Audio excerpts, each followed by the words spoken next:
आस्था का ये अमृतकाल है। ये हिंदुत्व का अमृतकाल हो सकता है, मुसलमानों का आपातकाल है। आप कह रहे हैं कि इसका कोई प्रूफ नहीं है कि राम अयोध्या में नहीं, नथिंग। हम स्थान की बात कर रहे हैं। स्थान क्या मतलब है आपका? अयोध्या में रामलला विराजमान है और सदैव रहेंगे। हिंदुस्तान की संस्कृति तो ये है कि एक ही घाट पर शेर और बकरी पानी पी। अभी भी बकरी घुर्रा रही है, इसलिए बोले तुम्हें राम मंदिर मिल गया है, लेकिन अभी मथुरा की बात मत करना। जब से बकरी वाले शेर अब शेर हो गए हैं, धमक चलत रामचंद्र हालत लंकर। जी जी जी।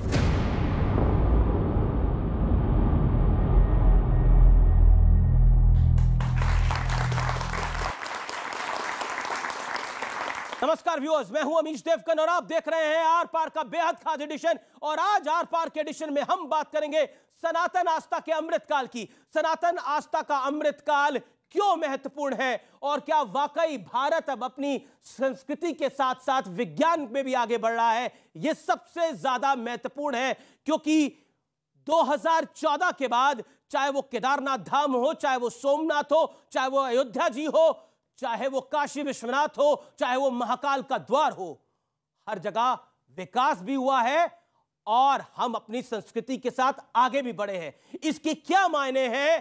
क्योंकि हाल फिलहाल में शिवराज पाटिल का बयान भी बड़ा वायरल हुआ, जिसमें उन्होंने भगवान श्री कृष्ण ने जो अर्जुन को उपदेश दिया, जो गीता सार दिया, उसकी तुलना जिहाद से कर दी, जिसको माना जा रहा है कि हिंदू आस्था पर यह सबसे बड़ा कुठाराघात है, जैसे भगवा आतंकवाद की थ्योरी को पैदा किया गया था। आज हर विषय पर हम सबसे बड़ी चर्चा करेंगे और हमारे साथ स्टूडियोज में मौजूद होंगे तमाम दिग्गज मेहमान, ऑडियंस, और साथ ही साथ मेरे साथ मौजूद होंगे देवकीनंदन ठाकुर, धर्मगुरु स्वामी रितेश्वर जी महाराज, धर्मगुरु सुधांशु त्रिवेदी, बीजेपी के प्रवक्ता, प्रखर प्रवक्ता मौलाना साजिद रशीदी, शादाब चौहान और जुनैद हैरिस। स्वागत है आपका आर पार के इस एडिशन। जय बद्री विशाल, जय बाबा केदार।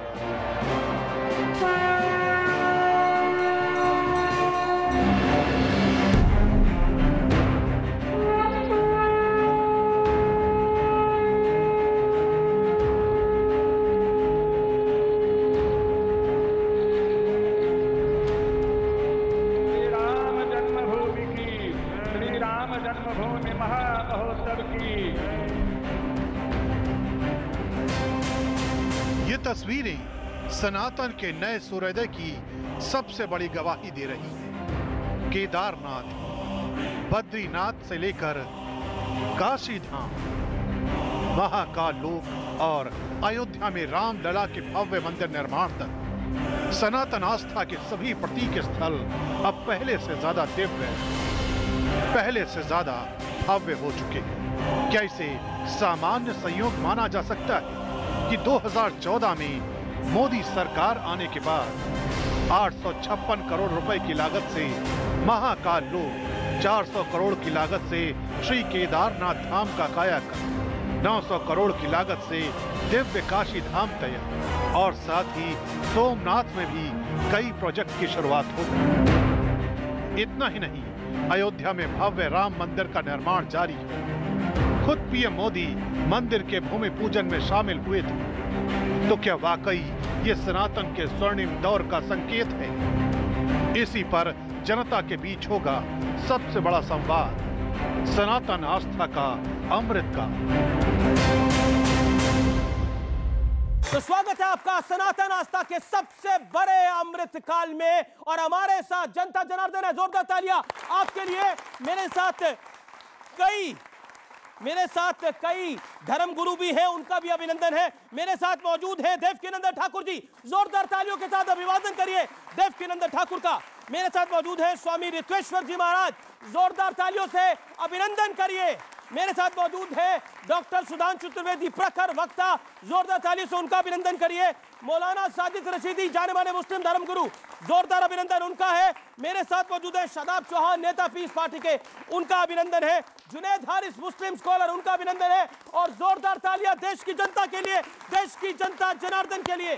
क्या सनातन आस्था का यह अमृतकाल है? यह आज का सबसे बड़ा संवाद है और मुझे पूरी उम्मीद है कि पूरे इस्तकबाल के साथ, मान सम्मान के साथ इस चर्चा को आज हम शुरू करेंगे। और मैं शुरुआत में 50-50 सेकंड सबको दूंगा अपने बात को रखने के लिए। 2014 से शुरुआत देवकीनंदन ठाकुर जी आपसे करता हूं। साल 2014 से ऐसा माना जा रहा है कि देश के अंदर सनातन आस्था का यह अमृत काल जो शुरू हुआ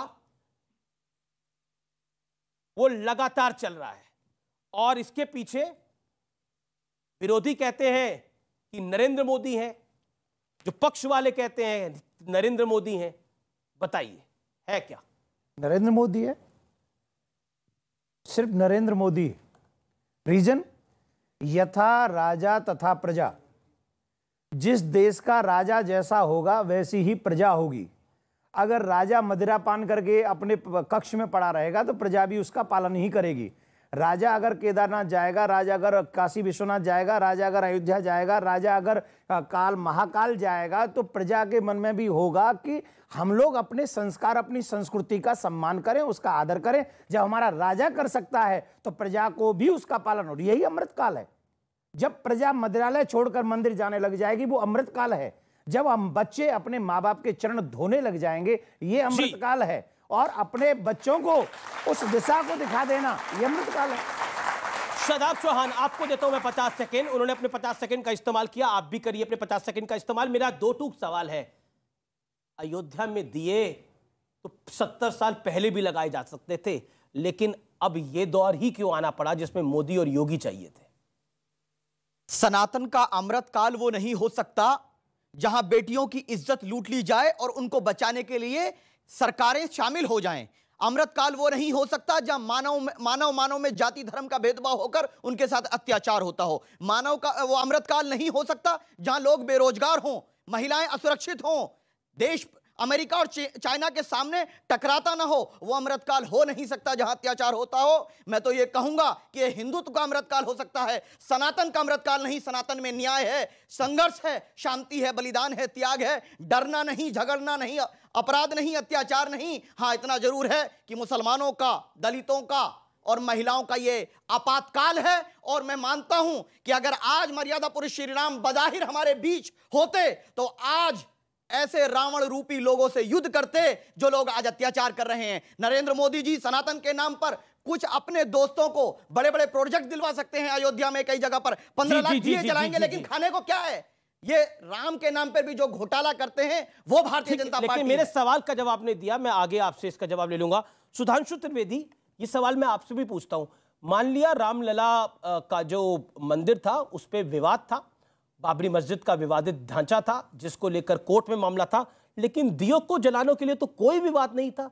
70 साल पहले से ये दिए जलाए जा सकते थे। 70 साल क्यों, 40 साल पहले कोई दिए जला सकता था, 30 साल पहले कोई दिए जला सकता था। उसके लिए तो कोई कोर्ट का अप्रूवल नहीं चाहिए होता।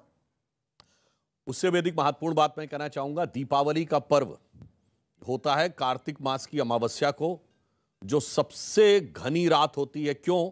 सूर्य तुला राशि पे होता है और अर्थ से फारदेस्ट डिस्टेंस पे होता है, सबसे अधिक दूरी पे होता है, इसलिए वो रात सबसे गहरी होती है। और उस रात को चुनौती देने के लिए सनातन का वह उद्घोष जो वेदों का है, असतो मां सदगमय तमसो मां ज्योतिर्गमय मृत्योर्मां मृतम गमय, दीप जलाकर हम उसको चुनौती देते हैं। इसलिए जब जब मानवता का स्वर्ण काल आएगा तो भारत और सनातन का स्वर्ण काल आएगा, और तब तब यह दीप जलेंगे। और जब बर्बर आतंक छा जाएगा तो दीप बुझ जाते हैं। जिसे अटल जी की कविता में मैं कहना चाहता हूं, दुनिया का इतिहास पूछता, रोम कहां यूनान कहां है, घर घर में शुभ अग्नि जगाता वह उन्नत ईरान कहां है।